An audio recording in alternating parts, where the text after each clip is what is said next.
तुम्हें पूछना भी उतना ही पड़ेगा।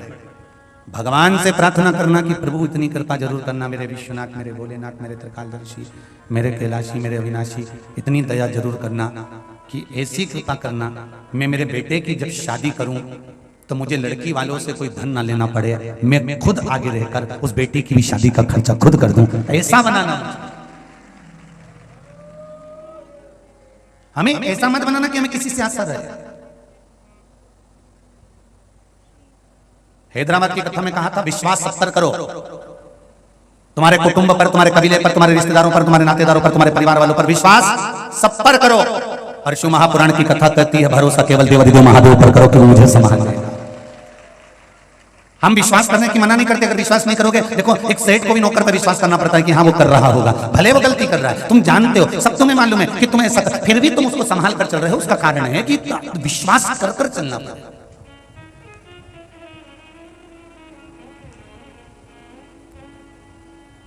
महाराज, संगत का बड़ा फल बनता है। दरवाजे पर कार जितनी शोभा नहीं देती, उतना परिवार में संस्कार शोभा देता है।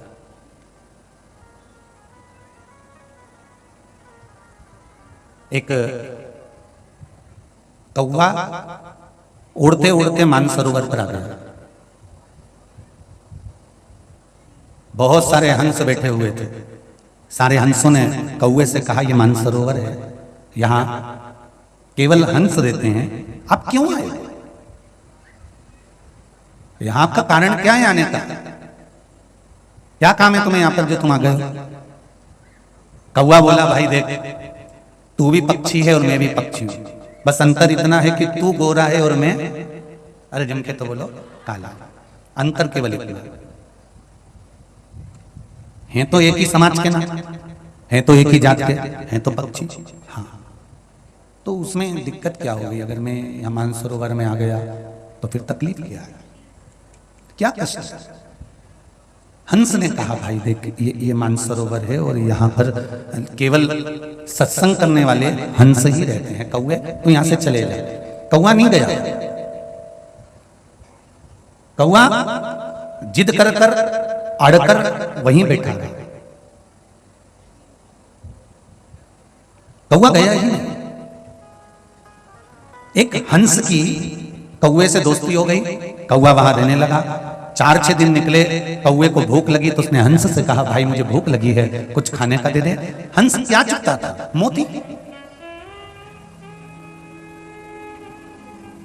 हंस मोती चुकता था, इसलिए कौवे के लिए मोती निकाल कर लाकर कौवे को दिया, ले कौवे इसको खा ले। कौवे ने कहा, मैं इसको खाऊंगा तो मेरी चोंच टूट जाएगी, मैं मोती नहीं खा सकता, मैं मोती को नहीं निगल सकता, ये मोती मेरे काम का नहीं है। हंस ने कहा, भैया देख, हमारे पास तो यही है, क्योंकि हम हंस हैं इसलिए मोती ही चुकते हैं, हमारे पास तो यही है। अगर तुझे खाना हो तो खा, नहीं तो भूखा रह। कौवे ने जैसे ही मोती को उठाया और चोंच में लेकर उसको खाना चाहा तो मोती के कारण कौवे की चोंच टूट गई। कौवा भूखा रहने लगा, भूख के कारण बिलबिलाने लगा। तब कौवे ने हंस से कहा, भाई अब मैं यहाँ नहीं रह सकता, तू मेरे साथ, मैं जहाँ रहता हूँ वहां चल। कौवा हंस को लेकर पहुंच गया, शमशान में बड़ के पेड़ के ऊपर जाकर बैठ गया। एक राजकुमार उस बड़ के पेड़ के नीचे बैठे हुए थे और वटवृक्ष के नीचे जैसे राजकुमार बैठे हुए थे, कौवे से हंस ने कहा, हंस बोला, कौवे मुझे भी यहाँ पर रहते रहते 2-3 दिन हो गए, मुझे भी भूख लगी है, तो कुछ लाकर दे मुझे। कौवा कहता, अब भी लाकर देता हूँ। कौवा उड़कर गया, एक मरा हुआ कुत्ता पड़ा था, कुत्ते के मांस को कौवे ने उठाया, लेकर आया और लेकर आकर हंस से कहा, ये ले खा ले। हंस बोला, मैं मर जाऊंगा और ये गंदी चीज नहीं खाऊंगा, ये मांस का मैं भक्षण नहीं कर सकता, मैं इस मांस को नहीं खा सकता, मैं भले मर जाऊं पर ये मैं मांस का भक्षण नहीं करूंगा। हम तो यही खाते हैं। कौवा बोला, तुम भी खाओ। नहीं नहीं नहीं, दोनों की बात चल रही थी। बात करने में मांस का टुकड़ा राजकुमार पर गिर गया। राजकुमार को क्रोध आया, उसने बाण साधा और जो तीर छोड़ा, छोड़ते से ही कौवा तो भाग गया, हंस को वो बाण लग गया, हंस जमीन पर गिर गया। राजकुमार हाथ जोड़कर बोले, हंस देव, मैंने तो बाण कौवे को मारा था, आपको लग गया, मैं क्षमा चाहता हूं। हंस ने राजकुमार से कहा, गलती तुम्हारी नहीं है, गलती तो मेरी है कि मैंने दोस्ती भी करी तो ऐसे से करी कि गलत काम उसने करा और गलत काम कर कर वो तो भाग गया और जेल में मुझे धार कर पटक गया। बाण मुझे लगा, तीर मुझे लगा और वो गलत काम कर कर भाग गया। संगत कैसे बैठना? आज के नवयुवक बच्चे बच्चियां ये नहीं जानते कि हमारी संगत कहां है। कोई दो शब्द मीठे बोलता है, इनको लगता है इसके बराबर कोई हितैषी नहीं। माता पिता के शब्द और गुरु के शब्द जिस व्यक्ति को तीर से भी ज्यादा चुभने लगे, माता पिता समझा रहे हो और गुरु समझा रहे हो और आपको उनके शब्द यदि तीर से चुभते हो तो समझ लेना कि तुम्हारे विनाश का समय आ गया, अब तुम्हें कोई बचा नहीं सकता।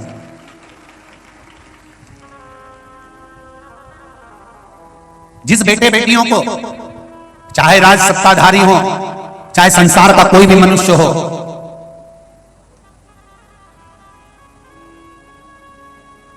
टीवी चल रही है आपके घर में, आस्था चैनल पर आप कथा सुन रहे हो, फेसबुक यूट्यूब पर आप कथा सुन रहे हो, कथा सुनते सुनते कोई महाराज ने आपको ऐसा शब्द कह दिया तो आपको गुस्सा आया तो आपने उसकी बुराई करना प्रारंभ कर दिया, आपने उसकी निंदा करना प्रारंभ कर दिया, आपने टीवी बंद कर दिया।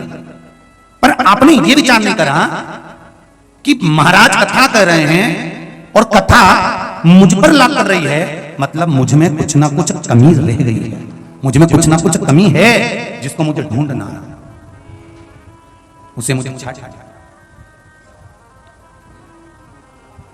बहुत ध्यान दीजिएगा महाराज। ओम शिव महापुराण की कथा केसरवानी परिवार सागर में करवा रहा है और उस कथा को जरा ध्यान से सुनना तो जिंदगी संवर जाएगी आपकी। बेटे और बेटियां सबसे ज्यादा अगर शिव महापुराण की कथा अगर आज सुन रहे हैं तो घर की बहुएं, घर के बेटे, घर की बेटियां और छोटे बच्चे इस शिव महापुराण की कथा को सुन रहे हैं और इसका मुझे बहुत आनंद का विषय है कि नवयुवक टीम आज शिव जी की कथा से जुड़ी हुई है। शंकर की कथा से अगर जुड़े हैं तो ये आपकी भक्ति बता रही है। कल एक टेंट लगा था, दूसरा लगवाया, दूसरे के बाद तीसरा लगवाया, तीसरे के बाद उधर वो चौथा खिंचवा दिया और उस चौथे टेंट को खिंचवाने के बाद भी आपकी अविरल भक्ति शिव जी में लगी है तो इससे विश्वास जाता है कि मेरा सनातन धर्म अब अग्रणी होता चला जा रहा है, आगे बढ़ता चला जा रहा है। ये आपकी भक्ति है।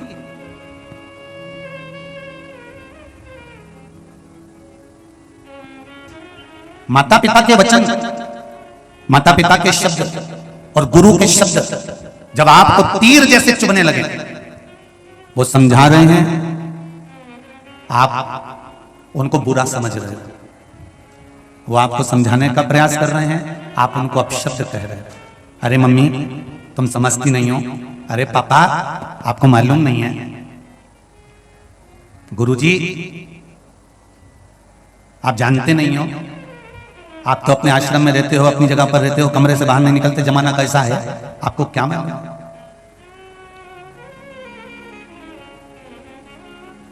बहुत लोग कहते हैं जमाना बड़ा खराब है, जमाना बड़ा खराब है, इतना खराब जमाना कभी नहीं देखा, इतना खराब जमाना है। हम कहते हैं कब खराब नहीं था, बोला के बता दो। सत्ययुग में भी अंधकासुर था, सत्ययुग में भी भस्मासुर था, सत्ययुग में भी तारकासुर था, त्रेता आया तो त्रेता में भी रावण था। बोलो सही है कि गलत है? त्रेता में भी सूर्पणखा थी, त्रेता में भी मंथरा थी, त्रेता में भी ढेर सारे राक्षस थे, ताड़का थी, त्रेता में भी थी। फिर द्वापर आया, द्वापर में भी कंस था, पूतना थी, अगासुर था, बकासुर था, धेनुका, जितने जितने असुर थे सब द्वापर में भी थे। फिर कैसे कह सकते हो कि बड़ा बेकार जमाना चल रहा है, बड़ा बेकार जमाना चल रहा है, बड़ा बेकार जमाना चल रहा है? जमाना कौन सा अच्छा था वो तो बता दो।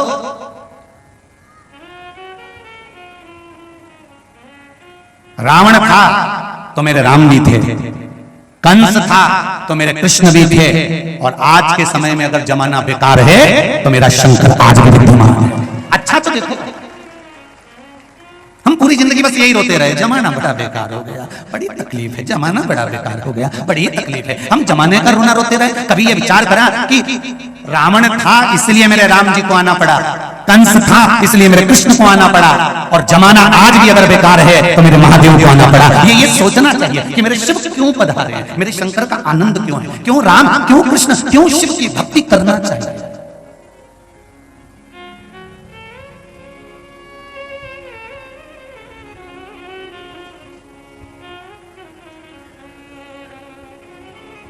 क्यों शिव की भक्ति, क्यों राम की भक्ति, क्यों कृष्ण की भक्ति।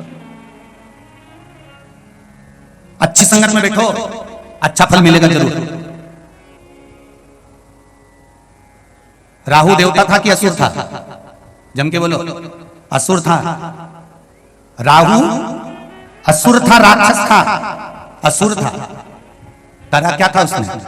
देवता और राक्षस मिलकर जो मंथन करे थे, उस मंथन में राक्षसों की सेना में राहु था। उसने एक काम अच्छा कर लिया, जब अमृत बट रहा था तो उसने विचार करा कि ये सारे जितने असुर बैठे हैं, राक्षस बैठे हैं, ये मोहिनी स्वरूप को देखकर लोभित हो रहे हैं, मुझे लोभित नहीं होना है। और वो राहु राक्षसों की सेना में से उठकर जहां चंद्र और सूर्य बैठे थे उनके बीच में कुर्सी लगा के बैठ गए।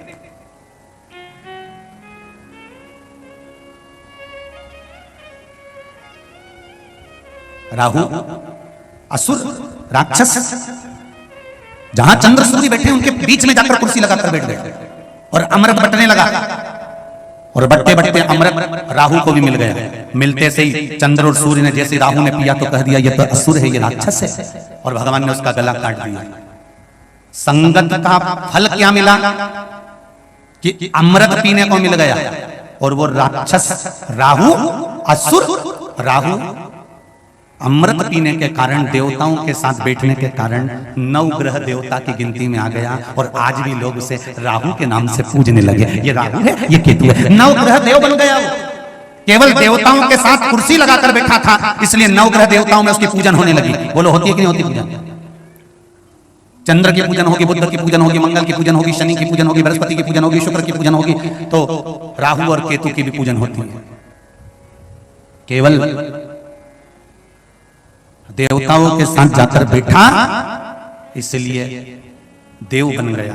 आपसे भी निवेदन है, मेरे नवयुवक बेटे और बेटियों से निवेदन है, प्रयास करना, अगर बैठना तो कहीं अच्छी जगह बैठना, तो तुम्हारी भी गिनती डॉक्टर, कलेक्टर और एसपी में जरूर होगी, ये निश्चित है। मेरे बेटे और बेटियों से निवेदन है, नवयुवक बच्चों से निवेदन है, विद्या अध्ययन करने वाले बच्चों से निवेदन है कि 2 शब्द अपनी जिंदगी में उतार कर रखना। एक शब्द ये कि जिस समय पर तुम्हारे माता पिता के शब्द और गुरु के शब्द तुमको तीर जैसे चुभने लगे, समझ लेना कि तुम्हारे विनाश का समय निश्चित हो गया। अगर माता पिता की वाणी तुम्हें बुरी लग रही है, सास ससुर की वाणी तुम्हें बुरी लग रही है, माता पिता के शब्द तुम्हें बुरे लग रहे हैं, और गुरु जिसके पास में तुम जाते हो और गुरु तुमको ज्ञान की बात देता है, अगर गुरु के शब्द बुरे लग रहे हैं तो समझ लेना कि तुम्हारा विनाश का समय आ गया, तुम्हें कोई नहीं बचा सकता, तुम्हारा नाश निश्चित हो गया। और दूसरा शब्द याद रखना कि राहु जैसा राक्षस भी चंद्र और सूर्य के बीच में जाकर बैठ गया था, तो 9 ग्रह देवता में पूजा गया, राक्षस होने के बाद भी 9 ग्रह देव बन गया और उसकी पूजन होने लगी। ये दूसरी बात याद रखना कि हमें किसके साथ जाकर बैठना है, हमें किसके पास जाकर बैठना है। दुनिया के लोगों को डिस्को करने वाले ज्यादा पसंद आएंगे, फैशन करने वाले ज्यादा पसंद आएंगे, और जो छोटे मोटे कपड़े पहनते हैं फटेले मटेले वो बड़े पसंद आएंगे। और दुनिया के लोगों को वो कभी पसंद नहीं आएंगे जो रोज सुंदरकांड के पाठ में जाता हो, मंदिर जाता हो, पूजन करता हो, लोटा भर के जल चढ़ाता हो, भगवान की भक्ति करता हो। दुनिया के लोगों को पसंद नहीं आते, इनको तो लोग ढोंगी समझते हैं। अरे ये तो फालतू का ढोंग करे, चंदन लगा लिया, शंकर जी के मंदिर चले गया, कहीं डमरू बजाए, कहीं मंजीरा बजाए, कहीं झांझ बजाए, कहीं सुंदरकांड में जाके बैठ जाए, क्या होगा इससे करने से?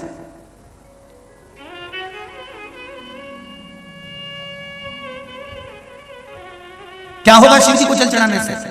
क्या होगा शंकर भगवान को 1 लोटा पानी चढ़ाने से? क्या होगा शंकर भगवान को बेलपत्र चढ़ाने से? क्या होगा शिव जी की स्तुति करने से? क्या होगा सुंदरकांड का पाठ करने से?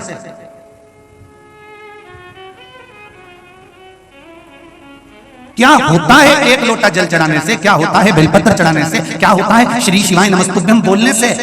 ये सियोर वाले महाराज से जाकर मत पूछना, ये सागर में रहने वाले जो लोग शंकर के मंदिर जाते हो उसमें से मंदिर के दरवाजे पर जाकर बैठ जाओ। जिनको विश्वास नहीं है, जो मंदिर में जल चढ़ाकर जा रहे हो, उनसे पूछना कि तुम पानी क्यों चढ़ा रहे हो और इसका लाभ क्या मिला है। सियोर वाला महाराज नहीं बताएगा, रोज मंदिर जाने वाला कोई ना कोई व्यक्ति तुम्हारे मुंह पर कहकर जाएगा कि मुझे जल चढ़ाने का ये लाभ मिला। ये पत्र तो बहुत, ये प्रमाण के लिए ये पत्र तो बहुता है, बहुता अति, पर इससे भी ज्यादा प्रमाण है जो शिव पर जल चढ़ा रहे हैं, जो शंकर का अनुमोदन कर रहे हैं, जो शिव की स्तुति कर रहे हैं, उसमें एक पत्र में बड़ी विशेष बात लिखी है, जरा ध्यान दीजिएगा, देखिए।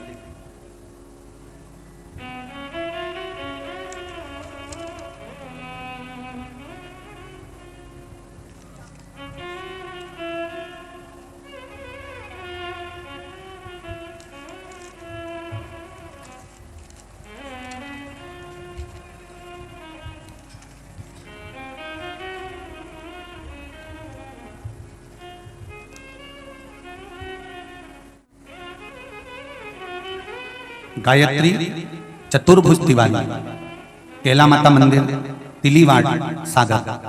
कहीं बैठे हो तो हाथ हिलाइए। अच्छा पीछे हैं क्या? श्री शिवाय नमस्तुभ्यं, दोनों हाथ हिला दो दीदी। हर हर महादेव। आपने लिखा है महाराज जी मैं गायत्री चतुर्भुज तिवारी, केला माता मंदिर, तिलीवाड़, सागर से आई हूँ। मेरे नंदोई श्री दामोदर प्रसाद तिवारी दम्मू महाराज, जो कि 95 वर्ष के हैं। कितने वर्ष के हैं? ये पत्र में उन्होंने स्केच पेन से शाही से निशान भी बनाया है, जो 95 वर्ष के हैं। उनको 50 वर्ष से हर्निया की बीमारी थी। कितने साल से थी? ध्यान से सुना, एक लोटा पानी का क्या फल होता है। 50 वर्ष से हर्निया की बीमारी थी। और एक बात और समझ लीजिए, सागर में हम पहली बार शिव महापुराण की कथा करने के लिए आए हैं। कभी सागर को हम क्रॉस कर इधर गए भी नहीं है, ना तो हम आपको जानते हैं ना आप हमको जानते हैं। केवल टीवी के माध्यम से कोई उपाय करा और उसका जो फल मिला है ये पत्र निश्चित कर रहा है। 50 वर्ष से हर्निया की बीमारी थी, परंतु ऑपरेशन नहीं कराया था। दिनांक 27/5/2022 को अचानक रात में पेट में बाथरूम में बहुत दर्द हुआ।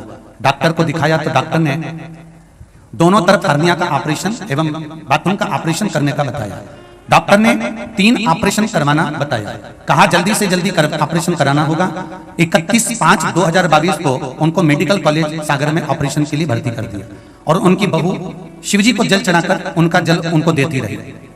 दांत नहीं होने के कारण बेलपत्र नहीं दे सके। 4-5 दिन तक जल पीने के बाद उनकी समस्या ठीक हो गई। 6 जून 2022 को उनका ऑपरेशन होना था, तो 2 जून से मेडिकल कॉलेज की ओटीपी से बंद कर दिया गया और वहां कहने लगे मुझे कोई समस्या नहीं है। 3 जून को उनको हॉस्पिटल से छुट्टी करा दी और डॉक्टर ने कह दिया अब इनको ऑपरेशन की जरूरत नहीं है। ये पत्र है। 95 वर्ष की उम्र, बैठो दीदी बैठो, श्री शिवाय नमस्ते। 95 वर्ष की उम्र, 50 साल से हर्निया। अब कौन सा सियोर वाला महाराज इनको बबूत देने आया था कि कोई बेल बांध गया? सारी समस्या का हल एक लोटा जल, और वो दिल से चढ़ा होना चाहिए, विश्वास से चढ़ा होना चाहिए। दिखावे से कुछ नहीं होता। मेरे शंकर को दिखावा नहीं आता। शिव मंदिर जाना तो दिखावा करने मत जाना, दिल से जाना। एक पत्र हो रहे देखिए।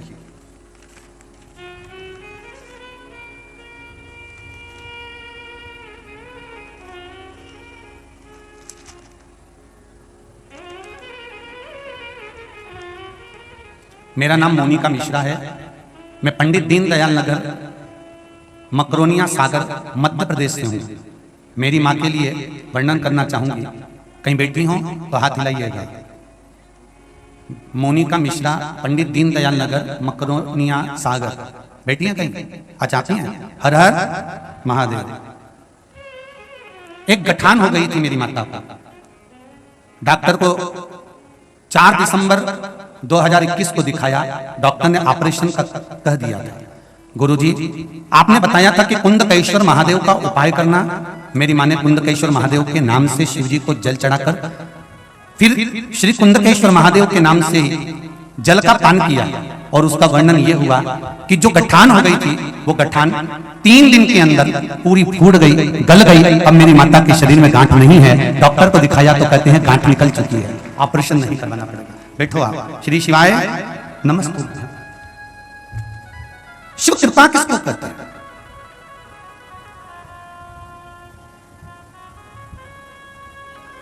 मंदिर जाओ आप, खूब प्रेम से जाओ। बाकी की जगह पर जाओ ना तो भले दिखावा कर लेना, पर मेरे शंकर के दरवाजे पर जाना तो दिखावा मत करना।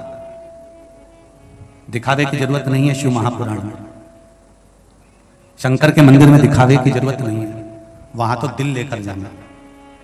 मैंने तेरे ही भरोसे ओ बाबा, तेरे ही भरोसे हवा बिच उड़ती जावांगी, बाबा डोर हथो छड़ी नाम कटी जाऊंगी। शिव के द्वार पर केवल विश्वास लेकर जाइए, भरोसा लेकर जाइए।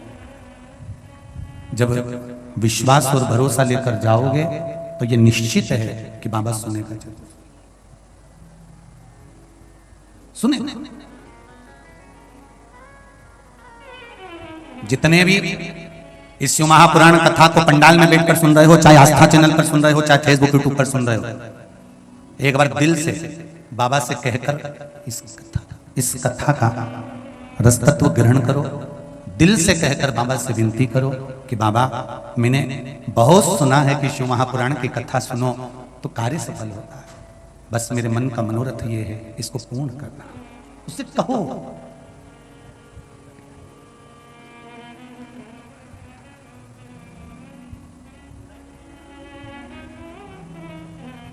और जब दिल से कहोगे, आप उसको बोलो तो। एक भक्त ने प्रश्न किया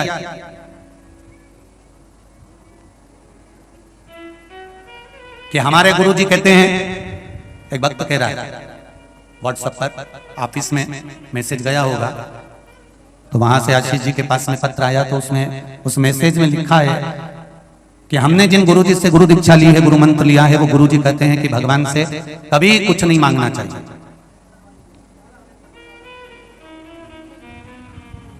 और सियोर वाले महाराज हमेशा कहते रहते हैं कि भगवान से कहो, भगवान से कहो, भगवान से कहो।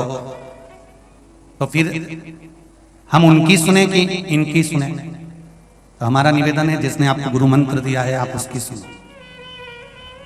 पर हमारी शिव महापुराण की कथा तो कहती है, बेटा जब रोटी खाने बैठता है ना, और मां अंदर काम कर रही होती है, और बेटा जब रोटी खाने बैठता है और रोटी खाते खाते बेटा आवाज लगा कर कहता है, मम्मी, मां आई, आज दाल अच्छी बनी है, एक रोटी और लाओ मां, आज अमरस अच्छा बनाया है, लौंजी अच्छी बनी है, एक रोटी और लाना मां। मां दौड़ कर रोटी लाकर देती है। मां बेटे की थाली में 4 रोटी एक साथ कभी नहीं रखती। पत्नी में और मां में जमीन और आसमान का अंतर होता है। पत्नी पति की थाली में पहले ही 2 रोटी रख देती है, पर मां अपने बेटे की थाली में कभी 2 रोटी नहीं रखती, वो एक ही रखती है। क्यों? क्योंकि बेटा मुझे पुकारे और कहे मां एक रोटी और लाना, तो मां का चेहरा प्रसन्न हो जाता है, रोटी परसने के लिए भाग जाती है। पत्नी पति की थाली में 2 रोटी रख रही है क्योंकि बार बार देने जाना पड़ेगा, इतनी देर मेरा व्हाट्सएप छूट जाएगा। और मां बेटे की थाली में 1 रोटी रखती है कि बेटा बार बार मुझे पुकारे, बार बार मुझे बुलाए, और बेटा मुझे बार बार बुलाएगा, बेटा मुझे बार बार पुकारेगा, तो मां खुश होकर उसको दाल देने जाएगी, उसको रोटी देने जाएगी। बेटा खुश होकर मां को पुकारेगा, मां दौड़ कर आएगी और भोजन देने का प्रयास करेगी। वो मां होती है। बस उसी तरह शिव महापुराण की कथा कहती है, जैसे एक मां का नाम लेकर बेटा बार बार पुकारता है और मां उसको बार बार देती है, उसी तरह जब संसार में जन्म लेने वाला मनुष्य मेरे देवाधिदेव महादेव को पुकारता है तो महादेव भी बार बार आकर देकर प्रसन्न होता है। वो मेरा शिव है, वो मेरा शंकर है।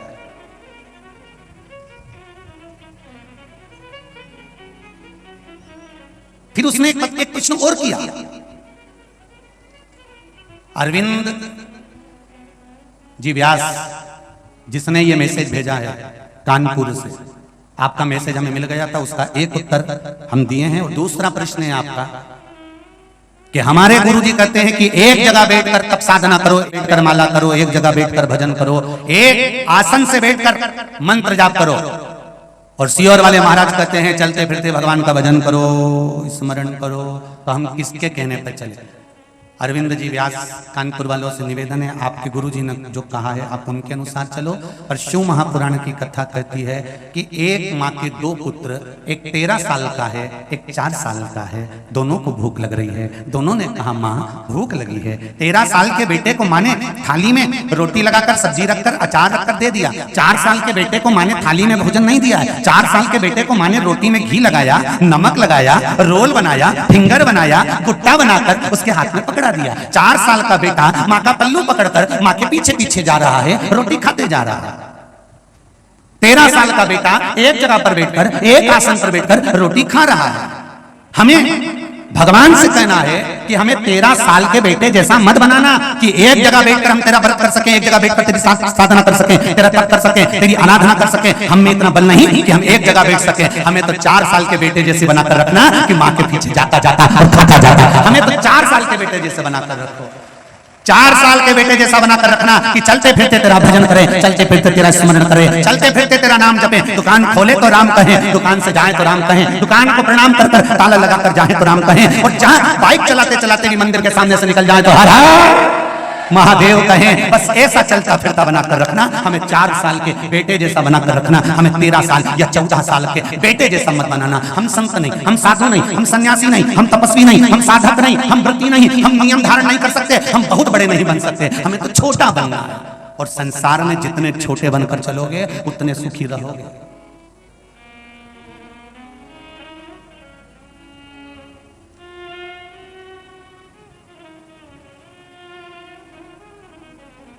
जो ज्यादा बड़ा बन जाता है वो ज्यादा कमाता है। वो ज्यादा कमाता है तो अपनी कमाई परिवार में कम लगाकर नौकर चाकर में ज्यादा लगाता है। जो कम कमाता है अपने लिए कमाता है, अपने परिवार के लिए कमाता है और सुखी जीवन के लिए कमाता है। छोटे बनकर रहने में जिंदगी का सबसे बड़ा सुख है, बड़े बनकर नहीं। जिसके घर में 2 बहुएं हों, बड़ी और छोटी, उनको खुद देख लेना तुम। बड़ी बहू काम कर करके मर जाएगी तो भी उसको यश नहीं मिलेगा, और छोटी अभी आई और थोड़ा बहुत काम करे, सास की निगाह में मेरी छोटी बहू, छोटी बहू, छोटी बहू, ऐसी जोरदार छोटी छोटी छोटी इतनी बढ़िया अभी आई, और वो बड़ी बहू बेचारी 8 साल से 10 साल से काम कर करके मर गई, उसका नाम नहीं। हाँ, पर छोटी ने जरा सा काम करा तो छोटी अच्छी, छोटी ने जरा सा बोला छोटी अच्छी। हमारी छोटी बहू, छोटी बहू, छोटी बहू, बड़ी और छोटी में अंतर है। भगवान से कहना कभी बड़ा बनाकर मत भेजना, छोटे बनाकर भेजना। मेरे राम जी महाराज किसी बड़े के घर में नहीं गए थे, लंकापति रावण के घर में भी प्रवेश नहीं करे थे। मेरे राम जी महाराज गए थे तो शबरी के घर में गए थे, शबरी के घर पहुंचे थे। छोटा बनकर रखना, भगवान से कहना बड़ा नहीं चाहिए। बड़ी बहू थोड़ी सी गलती कर देती है तो सास कह देती है देख के चलना नहीं आता, और छोटी जरा सी गलती करती है तो सास कहती है अभी आइए, नहीं नहीं है, सीख रही है।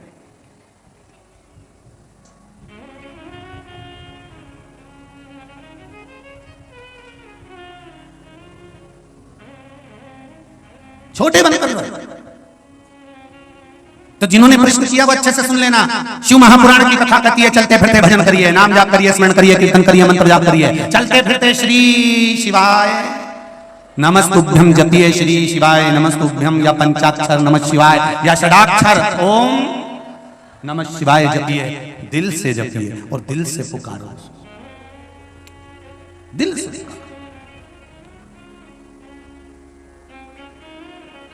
कथा में क्यों जाना चाहिए? कथा में जाने का फायदा क्या है? तो कहा शिव महापुराण में जाकर बैठने का एक फायदा है, या कोई आस्था पर कथा सुन रहा हो या फेसबुक पर कथा सुन रहा हो। हमने कई बार कथा वाचते वाचते बीच में भी कहा कि आपके घर में टीवी चल रही हो और शिव महापुराण की कथा चल रही हो तो वॉल्यूम की आवाज थोड़ी तेज कर लिया करो। घर के लोग भले सो रहे हों और तुम्हारी टीवी की आवाज, कथा की आवाज किसी जाते और आते व्यक्ति के भी कान में पड़ जाएगी तो उसकी जिंदगी सुधर जाएगी। थोड़ी सी वॉल्यूम बढ़ा लिया कर। और घर की बहुएं, घर के बच्चे कहेंगे मम्मी बेहरी हो गई क्या, इतनी तेज चला रही है? अरे बेटा सुनाई नहीं दे मारे करूं। एक प्रसंग आता है, एक व्यक्ति कथा में सबसे आगे आके बैठ जाता था और खूब मुस्कुराता था, खूब प्रेम से, और यूं भी करता था। फिर जो कथा करने वाले महाराज जी थे वो उसको देख के बड़ी प्रसन्न होकर कथा बाचे जा रहे, बाचे जा रहे, बाचे जा रहे, बाचे जा रहे। 5 बजे कथा छूटने वाली थी, 5:30 बजे वो तो बातचीत कथा कथा खूब प्रेम से बात। अब 5 बजे की कथा 5:30 बजा दी तो गांव के लोगों ने कहा महाराज जी आप कथा कह रहे थे, आज तो इतना आनंद आया कथा कहने में, और आगे आगे भैया बैठा था दादा लगभग 70 साल का था, बेचारा इतने से कथा सुन रहा था। इतने में गांव के लोगों ने कहा वो क्या कथा सुन रहा होगा, वो तो बेहरा था, उसके तो कान ही नहीं थे, पर वो मुंडी तो हिला रहा था कि वो तो हर कथा में मुंडी हिला और हर कथा में मुस्कुरा। अच्छा, महाराज जी ने कहा कि बताओ गजब हो गया, बेहरा ने कथा सुनी, उसको सुनाई तो दी नहीं होगी, काय को आता है कथा में, काय के लिए कथा में आता है, क्या हमको ही नहीं मालूम कि वो कथा में सबसे आगे आके बैठता क्यों है। महाराज जी ने कहा उसको पकड़ के लाओ जाओ, और वो बहरे व्यक्ति को पकड़ कर ले गए। महाराज जी ने पूछा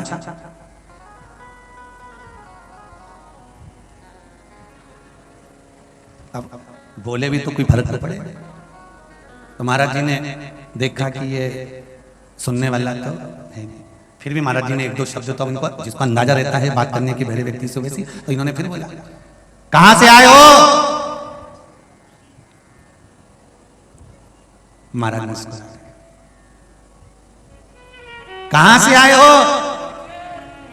अब जो उन्होंने फिर मुस्कुरा, महाराज जी को लगा ये बोल नहीं पा रहा, तो महाराज जी ने लिख कर दिया कि आप कहां से आए हो। मैं गांव में रहता हूं, मंदिर के पास में पीपल का पेड़, उनके पास में महाराज झोपड़ा, तो तुम्हारे को सुनाई तो देता नहीं है, पंडित जी ने लिखा, फिर कथा में क्यों आती हो।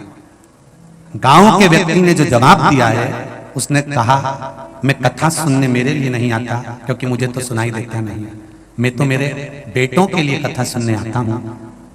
महाराज जी ने फिर पूछा तुम्हारे बेटे कथा में बैठते हैं? नहीं। फिर किसके लिए सुनते हो? बेटों के लिए। क्यों? मेरे बेटों को फुर्सत नहीं दुकान से, मुझे देता नहीं सुनाई, मेरे बेटों को मैंने कहकर रखा है जहां भी कथा हो मुझे ले जाकर बिठाने जाओ और एक बेटा लेने जाओ। कम से कम मेरे बेटे कथा नहीं भी सुनते तो कम से कम कथा के दरवाजे तक पहुंच तो जाते हैं, बस उतना ही मुझे पता। तेरे मंदिर में आना मेरा काम है और मेरी बिगड़ी बनाना तेरा काम है, तेरे द्वार पर मैं आ तो गया, दर्शन दिखाना तेरा काम है। वो बहरा व्यक्ति कहता है एक बेटा मुझे छोड़ने आता है और एक बेटा मुझे लेने आता है। मैं परमात्मा से कहता हूं कि मैंने मेरे बेटों को शिव महापुराण का दरवाजा दिखा दिया, तो आप भी मेरे बेटे को बैकुंठ का रास्ता जरूर दिखाना, इतनी सी विनती है। बैकुंठ का मार्ग जरूर मिले। सुन लो सागर वालों और सागर की चिट्ठियों और भज जाओ अच्छे से। भले टीवी पर कथा सुन रहे हो, सागर में सुन रहे हो, सागर में कथा हो रही हो, तो अपने बच्चों से कहना दुकान धंधा पानी बाद में हो जाएगा, जो कमाया सब यहीं छोड़कर जाना है। एक बार मुझे शिव महापुराण के पंडाल तक ले जा, अगर दिन में समय नहीं मिले तो शाम तक ले जा, रात तक ले जा। महाराज भले चला गया होगा पर शिव पुराण तो वहीं पर है, मुझे उसका दर्शन। पत्नी अपने पति से कह दे आज मुझे शॉपिंग करने नहीं जाना है, आज मुझे किसी पार्टी में या होटल नहीं जाना है, मुझे लेकर अगर चलना है तो मुझे शिव महापुराण के पंडाल में ले जाओ, जिस पंडाल में बैठकर लोग शंकर का नाम लेते हैं, जहां की रज कंकर शंकर है, उस भूमि पर मैं जाना चाहती हूँ। एक बार उस शिव महापुराण को नमन कर आना चाहती हूँ, मुझे उससे विनती करना है, उससे निवेदन करना है। पार्वती जी का एक नाम है अर्पणा। क्या नाम है? अर्पणा। अर्पणा का मतलब क्या होता है? जब दक्ष प्रजापति के यहां पर कई कन्याओं का जन्म हुआ और कन्या के जन्म के बाद भी दक्ष प्रजापति ने एक कन्या और मांगी मां देवी से, और देवी ने एक कन्या जब मांगी तब मां अंबे ने कहा मैं स्वयं तुम्हारे घर में पुत्री बनकर आऊंगी। सती का जन्म हुआ।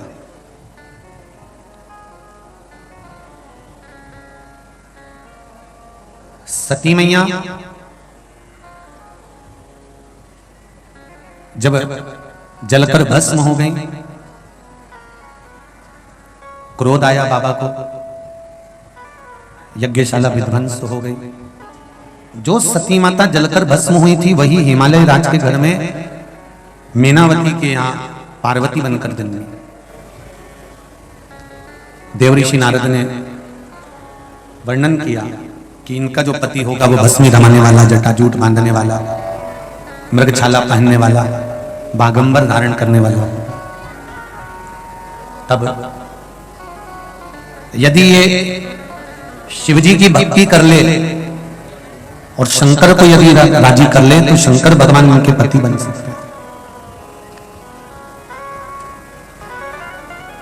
शिव इनके पति बन जाए, भगवान शंकर इनके पति बन जाए। पर शिव को पति बनाना कोई साधारण बात नहीं है।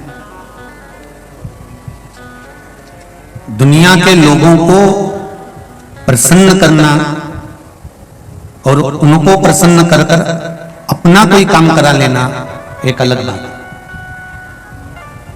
पर परमात्मा को एक बार प्रसन्न कर लिया और प्रसन्न करने के बाद उस परमात्मा से कुछ ले लिया तो फिर दुनिया के लोग प्रसन्न होकर आपको कुछ देंगे तो वो 50 बार कहकर बता देंगे, पर मेरा देव अधिदेव महादेव जब प्रसन्न होकर कुछ देता है तो वो किसी से नहीं कहता, वो देकर भूल जाता है।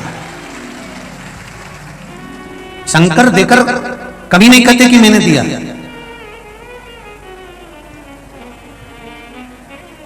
वो देने के बाद भूल गए। बार बार जो देकर बताए उसकी प्रधानता नहीं है। हम कई बार कहते हैं कि शिवजी का नाम एक शक्कर की तरह है। 24 घंटे रात को 12 बजे अंधेरे में भी अगर तुमने शक्कर खाई तो खाते से ही मुंह मीठा हो जाएगा। बोलो सही है कि गलत है? दिन में भी शक्कर खाई तो मुंह मीठा होगा। लाइट बंद है, चारों तरफ अंधेरा है, अंधेरे में भी अगर शक्कर का डब्बा खोलकर तुमने शक्कर मुंह में रख ली तो मुख मीठा होगा। दिन में देख कर भी खाओगे तो मुख मीठा होगा। उसी तरह शक्कर चाहे अंधेरे में खाओ चाहे उजेले में खाओ मुख मीठा करती है। उसी तरह शिव महापुराण की कथा शंकर का नाम चाहे कभी भी लो तो जीवन में कल्याण ही करती है। तुम्हारा मन नहीं है ना कथा में तो भी तुम जाके बैठे, क्या होगा उससे? कहा मटका नल के नीचे अगर उल्टा भी रखा है रखे रहने दो, भले नहीं भराएगा पर ठंडा तो रहेगा। उसी तरह शिव महापुराण में मन नी भी लगे ना तो भी एक बार जाकर बैठना चाहिए। नी अगर ज्ञान मिलेगा कम से कम 3 घंटे शीतल तो रहेगा, अच्छा काम तो करेगा, बुराई से तो बचेगा, बुरा कर्म तो नहीं करेगा। 3 घंटे कम से कम अच्छे कर्म में लगा रहेगा। पार्वती जी ने तप किया और इतना घोर तप माता पार्वती जी कर रही है, इतना घोर तप कर रही है। उस तप का बल माता पार्वती जी ने जो फल ग्रहण कर रही थी वो भी छोड़ दिया, जल पी रही थी वो भी छोड़ दिया। अब माता पार्वती जी ने पत्ते खाना भी बंद कर दिए। जो वृक्ष के पत्ते माता पार्वती जी खा रही थी वो वृक्ष के पत्ते भी माता पार्वती जी ने खाना छोड़ दिया। तब उनका नाम अर्पणा रखा। क्या नाम रखा है? अर्पणा। अब एक बात बड़े ध्यान से सुनिएगा जरा।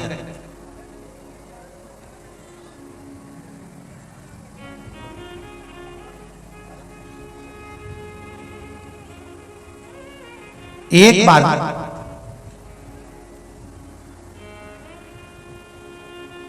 अर्पणा नाम पड़ने का कारण क्या है? क्यों माता पार्वती जी को पत्ते खाना पड़े?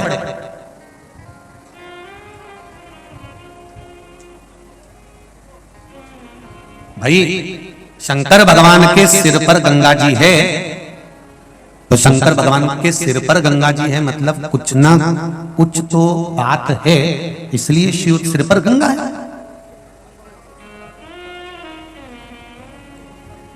कोई ना कोई बात है इसलिए सिर पर गंगा जी है। क्यों है सिर पर गंगा? जब देवाधिदेव महादेव ने भगवान शंकर ने माता पार्वती के पुत्रों का भरण पोषण नहीं करा था तो माता पार्वती जी ने कह दिया था आपके मस्तक पर भार नहीं है ना, इसलिए आप संतान का भरण पोषण नहीं कर रहे हो। बाबा भोलेनाथ आज मैं पार्वती एक वचन कहती हूं कि तुम्हारे सिर पर भी 24 घंटे भार बना रहेगा। इसलिए शिव जी के सिर पर गंगा का भार 24 घंटे रखा था। कोई कारण हो सकता है।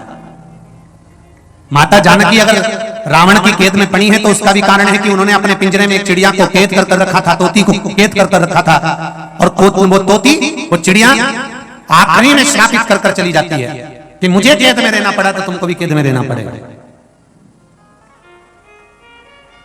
मैं गर्भवती होकर अपने पति से दूर रही हूं, तो हे जानकी तुम कैद में पड़ने के बाद जब गर्भवती होगी और गर्भवती होने के बाद भी तुम्हें तुम्हारे पति से दूर रहना पड़ेगा। ये श्राप एक चिड़िया का लग गया था, पक्षी का लग गया था।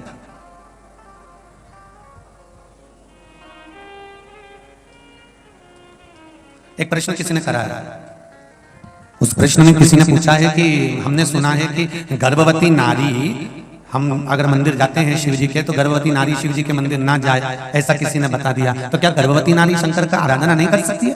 गर्भवती नारी क्या शिव जी का स्मरण नहीं कर सकती है? गर्भवती नारी क्या शंकर के शिवलिंग का पूजन नहीं कर सकती है? तो पहले तो जिसने तुम्हें बताया वो महाराज को पकड़ ला और उनसे पूछो किस पुराण में किस जगह पर लिखा हुआ है कि गर्भवती नारी शंकर को जल नहीं चढ़ा सकती। किस पुराण में किस जगह लिखा है कि शंकर भगवान की आराधना गर्भवती नारी नहीं कर सकती? कौन सी पुराण है? क्योंकि शिव महापुराण की कथा तो ये कहती है कि आप अपने जीवन काल में प्रतिदिन और अगर किसी को कथा सुनना हो कि गर्भवती नारी शिव की आराधना करती कि नहीं करती, तो उसके लिए कृष्णेश्वर महादेव की कथा पढ़ना। कौन से महादेव की? 12 ज्योतिर्लिंग में एक ज्योतिर्लिंग है कृष्णेश्वर महादेव, उसकी कथा पढ़िए, आपको उसमें मिल जाएगा। क्या मिलेगा इसमें? कि घूष्मा का गर्भ था, सुधर्म नाम के ब्राह्मण की पत्नी घूष्मा, जिसका गर्भ था, और घूष्मा का गर्भ, सुधर्म नाम के ब्राह्मण की धर्म पत्नी घूष्मा का गर्भ था। और घूष्मा से पहले सुधर्म की एक धर्म पत्नी और थी जिसका नाम था सुदेहा। सुदेहा की यहां संतान नहीं हुई।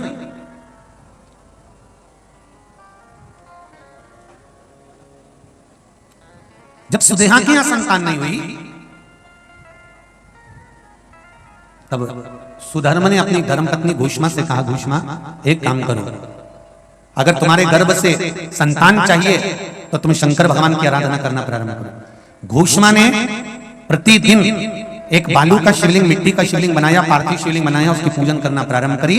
और पूजन करते करते करते करते करते करते समय बीता और घूष्मा के पूजन का फल ये मिला कि पूजन करते करते घूष्मा का गर्भ ठहर गया। घूष्मा का गर्भ,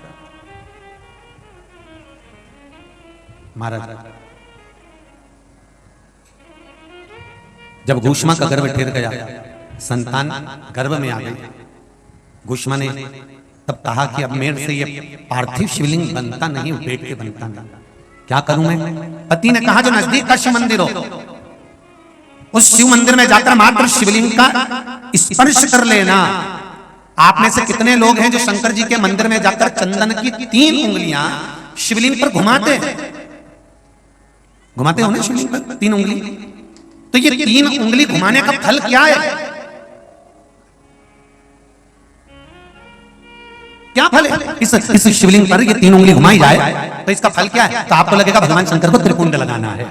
बोलो सही है गलत है? आप तो यही सोचोगे ना कि शिव जी को त्रिपुंड लगाया गया है, पर नहीं। शिव महापुराण की कथा कहती है, ओम शिव महापुराण की कथा ये सागर में जो चल रही है, इसमें आप अगर विद्धेश्वर संहिता को या पार्वती खंड को निकालोगे या आप स्कंद पुराण का या लिंग पुराण की कथा को उठाकर देखोगे तो उसमें वर्णन आता है जब कोई पुरुष, नारी या बच्चा अगर चंदन लेकर गया है, अष्टगंध लेकर गया है, या जल चढ़ाने के बाद चंदन भी नहीं है, अष्टगंध भी नहीं है, लाल चंदन भी नहीं है, और मात्र उंगली से 3 लाइन खींचता है, उसका मतलब त्रिपुंड लगाना नहीं होता। उसका मतलब होता है कि उसने एक पार्थिव शिवलिंग का निर्माण कर पूजन कर ली है। यह फल प्राप्त, उसका फल यह प्राप्त होता है। अब आप तो अभी तक सोचते थे कि हमने तो चंदन लगा दिया है, हम तो भगवान को चंदन की लाइन खींच कर, हम भगवान को त्रिपुंड बना कर, त्रिपुंड नहीं, भगवान शंकर को आपने त्रिपुंड लगाया वो अपनी जगह पर है, पर भगवान शंकर को जो आपने 3 लाइन खींची है, हाथ का जो स्पर्श कर कर घुमाया है, इससे पार्थिव शिवलिंग के निर्माण का फल प्राप्त हो जाता।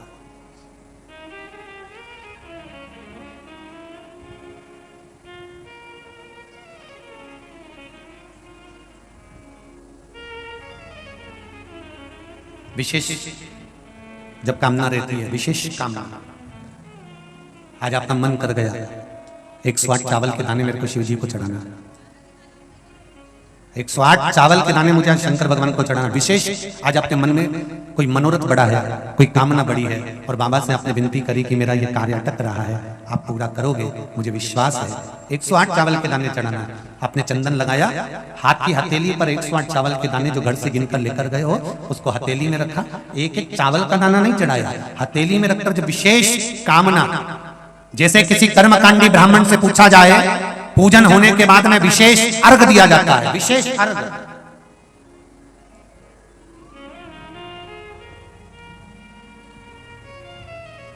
उसी तरह विशेष कामना के लिए एक पत्र में आया विशेष कामना का फल, किसी ने सुन लिया था कथा में, देखिए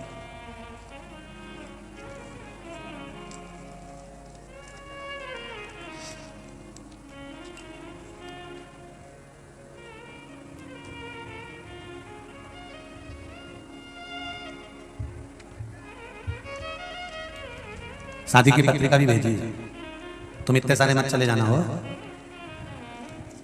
गुरुजी शिव महापुराण की कथा 4 महीने से टीवी पर सुन रही हूं। मेरे छोटे भाई की शादी 5-6 साल से नहीं हो पा रही थी, तब आपने कथा में पशुपति व्रत के बारे में बताया था, अक्षत की पूर्णता के बारे में बताया था। मैंने मेरे भाई के लिए करा और बाबा की कृपा से मेरे भाई की शादी 26 जून की है। मैं शिव बाबा को पत्रिका देने के लिए आया, निमंत्रण पत्र भी ऐसे, पत्रिका भी साथ। विशेष अर्घ की महत्वता जैसे है उसी तरह अक्षत की महत्वता विशेष। 108 अक्षत के दाने हाथ में हो और आपकी कामना कर कर जिस कार्य के लिए आपने बाबा को आज स्पर्श किया है, हाथ में लेकर जहां आपने चंदन लगाया है उसी जगह पर हथेली से बाबा को चंदन वाले स्थान पर उस 108 चावल के दाने को रख देना चाहिए, छोड़ देना चाहिए या लगा देना चाहिए। विशेष अर्घ का महत्व किसी कर्मकांडी ब्राह्मण से अवश्य पूछना कि उसका फल क्या होगा। विशेष अक्षत का महत्व शिव महापुराण की कथा करते विशेष। अब आपका समर्पण, आप जो देवाधिदेव महादेव को समर्पण कर रहे हो, भगवान शंकर की आराधना कर रहे हो, भगवान शिव की स्तुति कर रहे हो, भगवान शंकर के स्मरण में लगे हुए हो, उसका एक महत्व, उसका एक सुख शिव पुराण कर रही है। शंभो शरणे पड़ी मांगू घड़ी दुख काटो दया करी निदर्शन आपो दया करी निदर्शन। 108 चावल के दाने लेकर, तो यहां मात्र स्पर्श की मूलता कर दी, ध्यान रखिएगा। तो जो पत्र लिखे हैं और पत्र में उन्होंने लिखा कि हमारे यहां हमने ऐसा सुना है कि शिवलिंग, गर्भवती नारी शिवलिंग का स्पर्श या शिवलिंग की पूजन नहीं कर सकती, तो उसको कृष्णेश्वर महादेव, 12 ज्योतिर्लिंग में से एक ज्योतिर्लिंग है कृष्णेश्वर महादेव। कृष्णेश्वर महादेव की पूर्ण कथा का स्मरण कराइएगा कि स्वयं सुधर्म नाम का ब्राह्मण अपनी पत्नी से कह रहे हैं कि अगर अब आपसे बालू का शिवलिंग नहीं बनता, मिट्टी का शिवलिंग नहीं बनता, तो एक काम करिए, अब आप बालू के शिवलिंग की जगह, मिट्टी के शिवलिंग की जगह, पार्थिव शिवलिंग की जगह एक काम करना कि आप किसी मंदिर में जाकर शिवलिंग का मात्र स्पर्श कर लेना, भी केवल स्पर्श कर लेना भी पार्थिव शिवलिंग के निर्माण का फल है। केवल स्पर्श। आप लोग जाते हैं शिव मंदिर, तो शिव मंदिर जाते हैं तो शिवलिंग का स्पर्श करते हैं, जम के तो बोलो जरा, करते हो सब लोग? तो शिवलिंग का मात्र स्पर्श, केवल छूना नहीं है। स्पर्श का मतलब होता है शंकर भगवान को आप चंदन ले गए हो कि नहीं ले गए हो, अष्टगंध ले गए हो कि नहीं ले गए हो, पर ये तो मुझे विश्वास है कि एक लोटा जल लेकर जरूर जाते हो। जल चढ़ाने के बाद भी अगर आप 3 उंगलियां शिवलिंग पर अगर मात्र घुमा देते हो तो समझ लो कि आप प्रतिदिन पार्थिव शिवलिंग का निर्माण कर रहे हो और शिवलिंग की पूजा कर रहे हो। प्रतिदिन आप शिवलिंग का स्पर्श मात्र घुमाने पर ही पार्थिव शिवलिंग का निर्माण कर रहे हो। अब जिसके मन में संशय है कि शिव जी का अगरबत्ती नारी पूजन न करे, और ऐसा जिसने बताया है ना, तो उसको जरूर एक बार पकड़ के लेकर आना और बताना कि भाई कौन सी पुराण में किस जगह लिखा है कि ये शिवलिंग का यहाँ पर दर्शन नहीं करना चाहिए, उसका वर्णन होना चाहिए। अगर शिव महापुराण की कथा में से कोई भी चीज चढ़ाने की बात करते हैं, जैसे काली मिर्ची चढ़ाने का बोला, तो उसका भी प्रमाण शिव महापुराण में है। आप छाट सकते हो, निकाल सकते हो, देख सकते हो। गेहूं के दाने का प्रमाण शिव महापुराण में है। अरहर की बाल का प्रमाण शिव महापुराण में है। दुर्वा के जल का प्रमाण शिव महापुराण में है।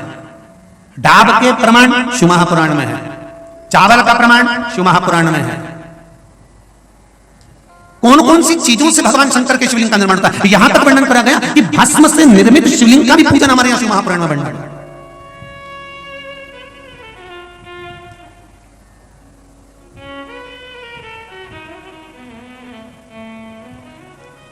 आप शंकर की आराधना में जितनी भी चीजें व्यासपीठ से अगर श्रवण करते हैं तो उसका स्मरण आपको रहना चाहिए, उसका स्मरण रहना चाहिए। महाराज, गर्भवती नारी भी शंकर भगवान के मंदिर में जाकर उसका स्पर्श शिवलिंग का कर सकती है, किसी को रोक नहीं है। उसका फल क्या मिलता है वो भी स्मरण कर लीजिए। घोषमा को बेटा हुआ, सुधर्म ने कहा कि इस बेटे को तुम सुदेहा को दे दो, उसकी संतान नहीं है। जब तुम्हें एक पुत्र हो गया है तो दूसरा भी हो जाएगा। उन्होंने सुदेहा को दे दिया। सुदेहा ने पाल पोस कर बेटे को बड़ा कर लिया, उसकी शादी कर दी, घर में बहू आ गई। बहू को मालूम पड़ा कि मेरी असली सास तो घोषमा है, ये सुदेहा मेरी असली सास नहीं है। क्रोध आ गया, उसने सास को पूछना बंद कर दिया। सुदेहा को गुस्से में आ गई सास। सुदेहा ने मन में सोचा कि बेटा ही नहीं रहेगा तो बहू किस काम की रहेगी। बहू गई थी मायके, सुदेहा ने अपने बेटे के टुकड़े टुकड़े कर कपड़े में बांधकर तालाब में फेंक दी। आप देखिए, गर्भवती नारी अगर शंकर का स्मरण करती है, पूजन करती है, तो उसके बालक पर कितना फल मिलता है, ये शिव महापुराण की कथा कहती है। तो जिसने आपको कहा कि गर्भवती नारी को शिव जी का स्पर्श नहीं करना चाहिए, उसको ये पूरी कथा सुनाओ कृष्णेश्वर महादेव। बेटे के टुकड़े कर कपड़े में बांधकर तालाब में फेंक दिया। घोषमा शिवजी के शिवलिंग का निर्माण करती थी और पार्थिव शिवलिंग का पूजन कर कर शंकर भगवान का विसर्जन करने जाती थी। आज घोषमा के मन में आ गया, मेरे बाबा शंभु, हे भोलेनाथ, त्रिकालदर्शी, कैलाशी, अविनाशी प्रभु, बेटे को बहुत दिनों से नहीं देखा। जिस बेटे को गर्भ में रखा था और आपकी पूजन करी थी, मेरा बेटा वो नजर नहीं आ रहा। शंकर भगवान ने एक हफ्ते पहले मरे हुए घोषमा के बेटा जो टुकड़ा टुकड़ा हो गया था, उस बेटे को जीवित तालाब से बाहर निकाल दिया। ये गर्भस्थ नारी की शिव आराधना का फल है।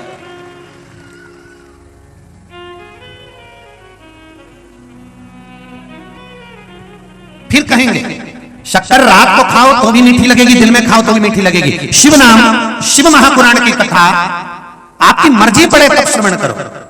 शंकर के मंदिर में जब तुम्हारा मन पड़े तब जाओ। हाँ, आजकल ब्राह्मण देवताओं ने थोड़ा सा नियम बना दिया कि इतनी बजे तक जल चढ़ाएंगे, इसके बाद नहीं चढ़ाएंगे। पर मेरे शंकर भगवान का पहले मंदिर में कोई कपाट नहीं होता था। शिव जी का जो मंदिर होता था उसमें दरवाजे का कोई काम नहीं होता था। मेरा शंकर तो अड़भंग है, उसके दरवाजे पर कपाट नहीं है, उसके मन में कपट नहीं है और उसके भक्त के मन में झंझट नहीं है। ऐसा मेरा शिव का भक्त। शिव के मंदिर में कपाट की जरूरत, जब तुम्हारी मर्जी पड़ जाए, सवेरे फुर्सत मिल जाए सवेरे लोटा भर के चले जाओ, दिन में फुर्सत मिल जाए दिन में पहुंच जाओ। पर अब थोड़ा सा लोगों ने नियम बना दिया कि हम अब 12 बजे के बाद जल नहीं चढ़ाने देंगे, या इतनी बजे जल नहीं चढ़ाने देंगे, या प्रदोष के समय पर हम जल नहीं चढ़ाने। या तो शास्त्र कह रहा है, शिव महापुराण की कथा कर रही है कि माँ और बाप का जो कमरा होता है वो बच्चों के लिए कभी बंद नहीं होता, कभी भी उसके लिए बंद नहीं किया जाता। शंकर कौन है? पिता। पार्वती कौन है? माँ। तुम्हारे घर में भी माँ बाप होंगे। जिस कमरे में माता पिता सोते हैं ना, उस कमरे में दरवाजा लगाने की जरूरत नहीं पड़ती। बच्चे तुम सो, क्यों? क्योंकि जब छोटे बच्चे को जरूरत पड़ती है अपने माता पिता की, तो माँ और बाप को दौड़कर जाना पड़ता है। इसलिए माता पिता को दरवाजे की जरूरत नहीं पड़ती। अवस्था जब माता पिता की ढलती चली जाती है, ढलती चली जाती है, ढलती चली जाती है, तो वो कमरे में नहीं हॉल में जाकर सोना पसंद करते हैं, सबके भीतर रहना, सबके बीच में रहना पसंद करते हैं। उसी तरह मेरा देवाधिदेव महादेव है, मेरा शिव है, मेरा शंकर है, उसको कपाट की जरूरत नहीं है। वो तो ये कहता है कि जब तेरे जीवन में दुख है, तकलीफ है, कष्ट है, तो दौड़ कर चले आ, मेरे पास में आ और मेरे पास बैठ मेरे पास। जीवन का सुख प्राप्त हो, जीवन का आनंद प्राप्त हो, और वो सुख साधारण नहीं हो सकता।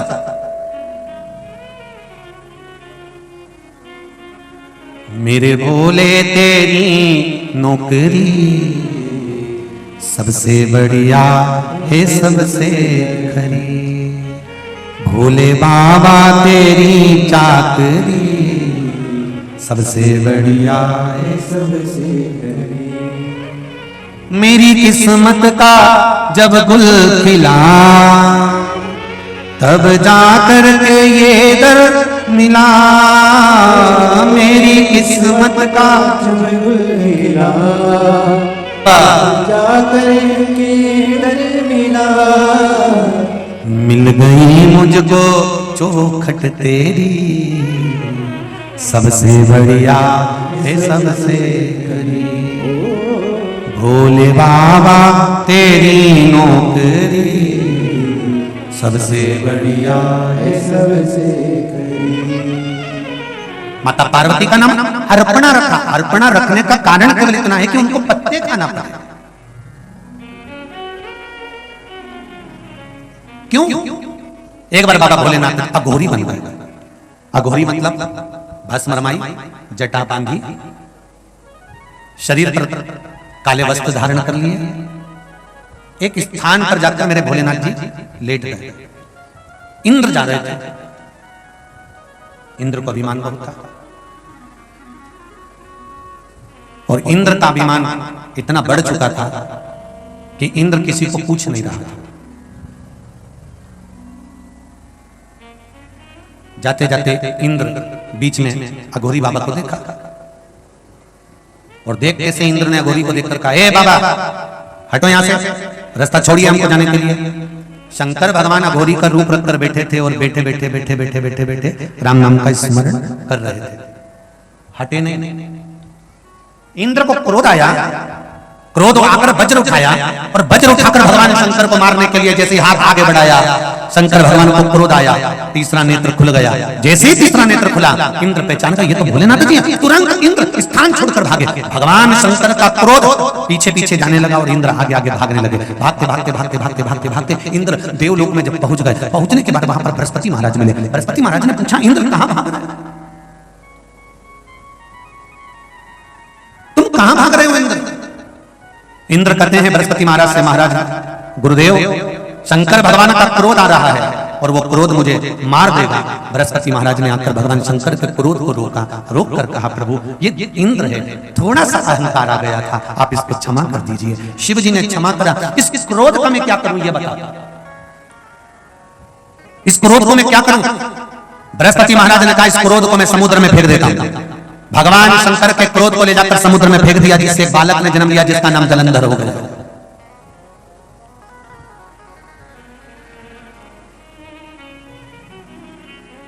जलंधर की धर्म पत्नी हुई वृंदा, जो भगवान की भक्ति में डूबी रहती थी। वृंदा नारायण की भक्ति करती थी, तुलसी का नारायण की भक्ति कर कर भगवान का भजन किया करती थी। वही वृंदाबाद में तुलसी का प्यारा बना था। एक बार वृंदा बैठी हुई थी, उसका सात्वित्व भगवान विष्णु ने डिगा दिया। शंकर भगवान ने जलंधर को मार दिया। वृंदा रोती रोती बोली थी कि हे भोलेनाथ, मेरी तप साधना इतनी प्रबल रही है कि मेरे अपने पति के प्राणों को मैं बचा कर रखी हूं। जितने भी पुरुष जितने भी भाई इस पावन शिव महापुराण कथा को आस्था चैनल पर सुन रहे हो, चाहे फेसबुक पर सुन रहे हो, यूट्यूब पर सुन रहे हो, चाहे पंडाल में सुन रहे हो, एक निवेदन है, कभी इस अकड़ में अपनी जिंदगी को मत जीना कि तुम सब कुछ कर रहे हो। तुम नहीं, तुम्हारे साथ में जो तुम्हारी अर्धांगिनी है, तुम्हारी धर्म पत्नी है, ये जो व्रत करती है, साधना करती है, तप करती है, दान करती है, पुण्य करती है, कुछ घर में रहकर धर्म पत्नी जो भगवान को दिया लगाती है, पूजन करती है, शिव की आराधना करती है, शंकर का अनुमोदन करती है, किसी ना किसी रूप में व्रत साधना तप करती रहती है, उसका फल पति को जरूर मिलता रहता है और वो बचकर चलता रहता है। ये धर्म पत्नी के पुण्य का फल है। इस अभिमान में ना जिए कि मैं सब कुछ कर लेता। नहीं नहीं नहीं, नहीं। एक कथा आई है, एक सेठ जी ने एक नौकर की, नौकर नहीं आया तो सेठ जी ने उसकी तनख्वाह बढ़ा दी। 4 दिन नौकर नहीं आया तो सेठ जी ने तनख्वाह बढ़ा दी। बेचारा इतना मेहनत करता है, उसको तनख्वाह कम मिलती होगी इसलिए नहीं आता होगा। तनख्वाह बढ़ी, नौकर आया, 1 महीना काम करने के बाद 8 दिन के लिए नौकर फिर गायब हो गया तो सेठ जी को गुस्सा गया तो उसने तनख्वाह आधी कर दी। नौकर फिर आ गया, सेठ जी ने तनख्वाह दी, तनख्वाह आधी थी।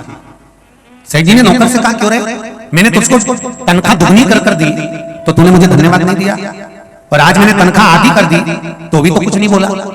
इतने में नौकर ने कहा, सेठ जी अब मैं क्या बताऊं, तो कम से कम धन्यवाद तो दे सकता था, और अब तनख्वाह तेरी आधी होगी तो भी तू कुछ नहीं बोल रहा। इतने में नौकर ने कहा, सेठ जी ज्यादा हो गई थी तो भी कुछ नहीं बोला और कम हो गई तो भी कुछ नहीं बोला, तो मैं क्या बोलूं, ये तो महादेव की कृपा है।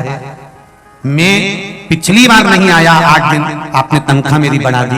उस समय पर मेरी पत्नी के गर्भ से पुत्र हुआ था, जैसे ही मैं आया मुझे दुगनी तनख्वाह मिली तो मैंने महादेव जी से कहा, बारे महादेव गजब करा, घर में एक संतान बढ़ाई तो उसके भाग्य की तनख्वाह भी मेरी दुगनी कर भेजना कर दिया, बड़ी कृपा। तो सेठ जी बोले, अब तो तेरी तनख्वाह आधी हो गई, अब क्या हुआ? नौकर बोला, गुरुदेव सेठ जी घर में मेरी मां थी, बूढ़ी हो गई थी, मर गई, 8 दिन नहीं आया, आपने मेरी तनख्वाह आधी कर दी। मैंने कहा, बारे महादेव गजब करा, व्यक्ति घटा तो उसके भाग्य की लक्ष्मी भी घटाता, बड़ा कृपालु है, बड़ा दयालु है। ये कभी विचार मत करना कि आपके अकेले के भाग्य का धन नहीं है। जिस अर्धांगिनी के साथ आपका विवाह हुआ है, जिस कन्या के साथ, वो कन्या आपके साथ में गठजोड़ा बांधकर जब बैठती है तो एक अंदाजा लगाकर बैठना, आपकी जिंदगी के सुख देने में आदि हकदार वो होती है, उसके सुख का भाग्य आपको प्रदान करती है, साधारण नहीं होती है। मैंने भगवान विष्णु की तप साधना करी है, मैंने नारायण की तप साधना करी है, और आपने मेरे पति के प्राण ले लिए। तप साधना किसको कहते हैं? उस तप साधना का बल पार्वती खुद देखेगी, पत्तियां खाकर अपने प्राणों को रखकर आपकी आराधना करेगी, और वो बल देखो, पार्वती का एक नाम अर्पणा पड़ गया।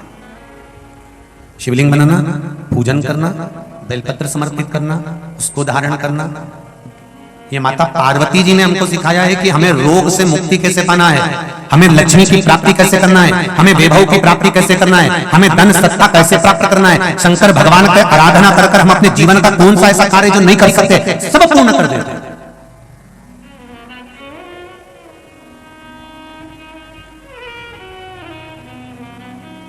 अभी एक वीडियो फेसबुक पर जारी हुआ है, उसको देखा होगा आपने। एम्स हॉस्पिटल में ट्यूमर का ऑपरेशन चल रहा है, और डॉक्टर ऑपरेशन करने वाला उस व्यक्ति से कह रहा है कि आज हम आपका जो ऑपरेशन करेंगे उसमें आपको बेहोश नहीं करेंगे, आप हनुमान चालीसा का पाठ पढ़ो, महामृत्युंजय मंत्र को याद करो, और हम ऑपरेशन करते जाएंगे। मुझे विश्वास है इस ऑपरेशन के बाद लोगों का विवेक काम करना ठप कर देता है, और जब मंत्र का नाद करते रहोगे, ऑपरेशन पूर्ण होगा तो आपका स्थिर मन रहेगा और ये चित्त मेरा महादेव स्नान देगा। आप भी सर्च करना, पढ़ना, उसको देखना। हनुमान चालीसा का पाठ, जिसका ऑपरेशन हो रहा था वो भी पढ़ रहा था और महामृत्युंजय का पाठ भी बीच बीच में कर रहा था। अकाल मृत्यु हो मरे जो काम करे चंडाल का, काल उसका क्या बिगाड़े जो भक्त हो महा काल का। जो शिव का उपासक होता है उसका काल क्या बिगाड़ सकता है?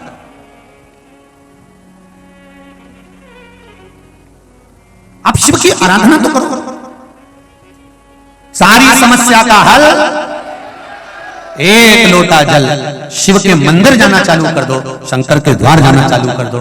हम ये कभी नहीं कहते कि आप कहीं बाबा जोगियों के चक्कर में पढ़ो, कहीं बेल भभूति के चक्कर में पढ़ो, कहीं इधर उधर पढ़ो। हम तो एक बात कहते हैं कि तुम्हारे नजदीक में जो शिव मंदिर हो वहां जाकर उसकी चाकरी में लग जाओ, एक लोटा जल लेकर उसको स्नान कराओ, जाकर कहीं मंदिर में कुछ कचरा हो तो उसको साफ कर दो और अपने जीवन को निर्मल बनाओ। शिव मंदिर की ललक।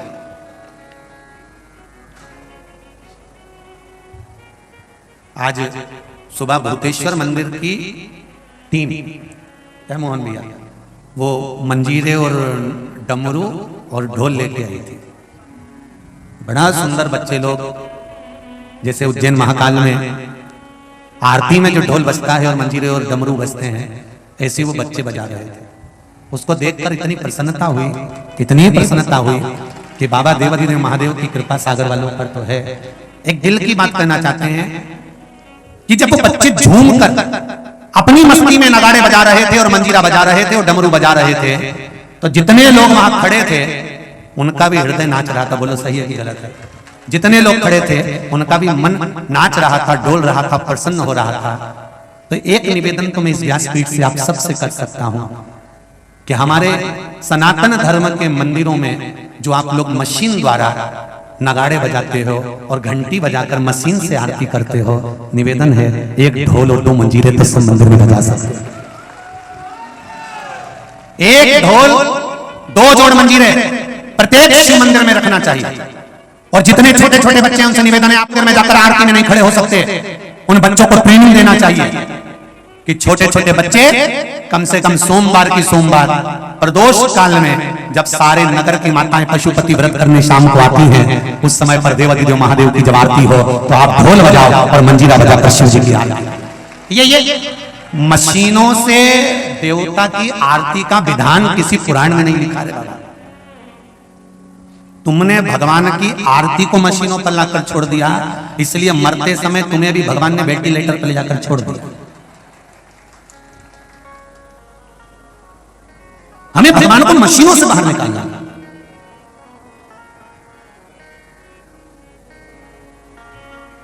प्रत्येक शिव मंदिर में जितने भी शंकर के मंदिर हैं और उन मंदिरों में एक एक ढोल और बड़े बड़े बड़े बड़े 2 जोड़ मंजीरे या 4 मंजीरे उन बच्चों को दिया जाए। और प्रत्येक मंदिर में यह होना चाहिए कि वो ढोल और मंजीरा बजे और जब भगवान की आरती हो। और आरती करने वाले ब्राह्मण देवता से भी निवेदन है कि आप जब भगवान की आरती करो, छोटे छोटे बच्चे जब ढोल बजा रहे हो तो इतना सा निवेदन है 4-5 आरती एक साथ मत गा देना, नहीं तो बच्चों के हाथ दुखने लगे। एक आरती गाना, उस आरती में सब समाहित है, एक आरती में सब समाया हुआ है। सारे देवताओं की आरती अलग अलग है पर शंकर जी की आरती एक ही है और उस आरती में तीनों देवता की आरती है। ब्रह्मा, जरा बोलिए, ब्रह्मा विष्णु सदाशिव जानत अविवेका, प्रणवाक्षर के ओमाक्षर के यह तीनों एका, ओम जय शिव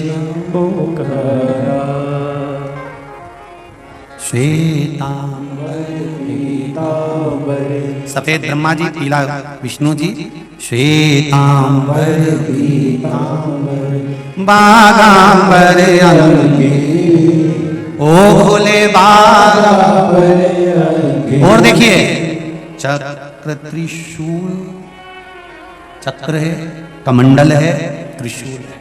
शिव, ब्रह्मा और विष्णु सारे मंदिरों में शंकर भगवान का जय घोष करते हुए जब शिव की आरती गाओगे तो केवल शंकर की आरती नहीं है, 33 कोटि देवी देवता की आरती एक साथ गाई जाती है। केवल शिव की आरती, केवल शंकर की आरती।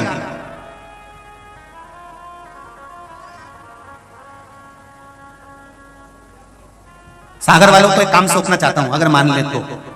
जी जी हो, क्या विचार है तुम्हारा? अच्छे से तो बोलो।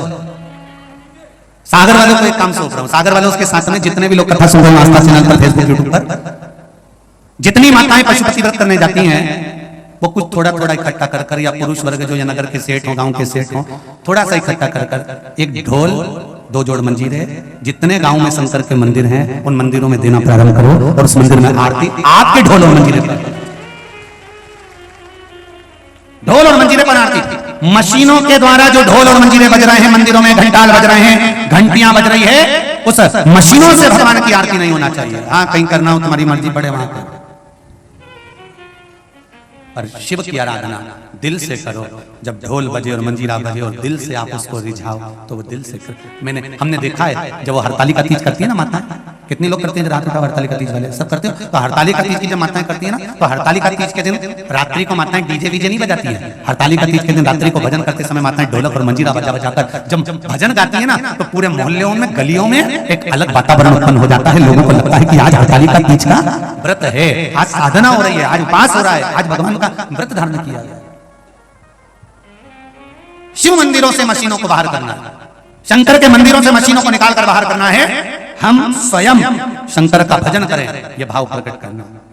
माता का नाम अर्पणा रखा, माँ ने तप करा, साधना करा, फिर उस तप साधना के बल पर शिव जी राजी हुए। शंकर भगवान का विवाह माता पार्वती जी के साथ में पक्का हुआ है। शिव दूल्हा बन रहे हैं, माता पार्वती दुल्हन बन रही है। शंकर को दुल्हा को कहते हैं बना, और दुल्हन को कहते हैं बनी। बना और बनी इसलिए कहा गया कि दोनों में बनकर रहे, इसलिए बना बनी का नाम दिया गया। आप लोगों के यहाँ भी शादी में बना जी और बनी जी गाया जाता है, दोनों में बनकर चले तो समझ लो बना और बनी है, और भगवान शिव दूल्हा बनकर पधार रहे हैं।